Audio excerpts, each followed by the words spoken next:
இசைவாணி ஐயப்பனை பத்தி ஒரு பாட்டு பாடினாங்கன்னு சொல்லிட்டு மாத்தி அவங்கள அசிங்கமா சித்தரிச்சு எல்லாம் வீடியோ போட்டிருந்தாங்க. நம்ம ஒரு வீடியோ போட்டிருந்தோம். அதுல ரொம்ப ஜெனியூனா உண்மையான பக்தியோட அவரை பார்க்க வரணும்னு நினைச்சு நீங்க போராடி இருந்தா அது நியாயம் தான் அப்படின்னு சொல்லி தான் நம்ம பேசியிருந்தோம். நிறைய மீடியாக்கள் பாத்தீங்கன்னா இசைவாணியை பயங்கரமா தாக்கி வீடியோ எல்லாம் போட்டிருந்தாங்க. இப்ப அதுக்கப்புறம் எவ்வளவோ அது மாதிரி விஷயங்கள் இருக்கு. ஐயப்ப சாமியும் ஐயப்பன் பக்தர்களையும் கொச்சைப்படுத்துற மாதிரியும் நிறைய காமெடிஸ் எல்லாம் வந்துகிட்டு இருக்கு. அப்பெல்லாம் அவங்க எங்க போனாங்கன்னு தெரியல. இந்த காமெடியை பாருங்க.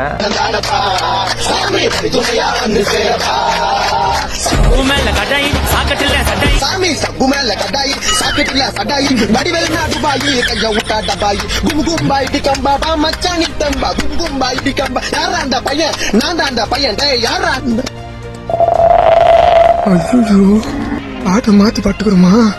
பார்க்க நல்லா இருக்கு. நல்லா இது சிரிக்கிற மாதிரி தான் எடுத்திருக்காரு. ஒரு விஷயத்துக்கு இசைவாணி வந்து அவங்கள எனக்கு வந்து மறுக்கப்படுது அப்படின்னு சொல்லி போராடி கேட்டிருந்தாங்க. அதுக்கு வந்து தாம் தூம்னு கத்திக்கிட்டு இருந்த அதே கூட்டம் இது ஐயப்ப பக்தர்களையும் அவங்க பஜனையும் வந்து கொச்சப்படுத்துற மாதிரி ஒரு வீடியோ போட்டிருக்கும் போது எல்லா பேரும் சிரிச்சுட்டு போயிடுறாங்க. முதல்ல இந்த சேனல்ல இது பண்ணவர் இந்த வீடியோ வந்து டெலீட் பண்ணிடணும். இது மட்டும் இல்லைங்க, நிறைய இது மாதிரி வீடியோலாம் இருக்கு. ஏற்கனவே அலெக்ஸ் வந்து பாடியிருந்தாரு. மாசி மாசம் ஆளான பொண்ணு அந்த பாட்டை வந்து பாடி அது பயங்கர வைரலா போயிட்டு இருந்துச்சு. சுவாமி சரணம் ஐயப்ப சரணம் சரணம் ஐயப்ப சுவாமி படியேறியோ வந்தோமே படிதான் 18 உன் அடிதான் தினம் தொட்டு ஓ சுவாமி சரணம் ஐயப்ப சரணம் ஐயப்ப சுவாமி.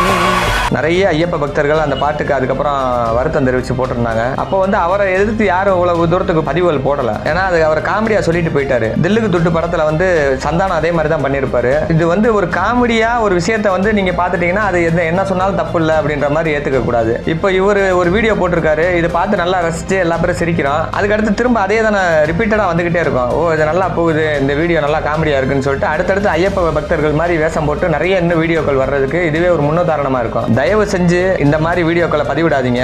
ஐயப்ப பக்தர்களோட மனசை வந்து புண்படுத்தாதீங்க தயவு செஞ்சு.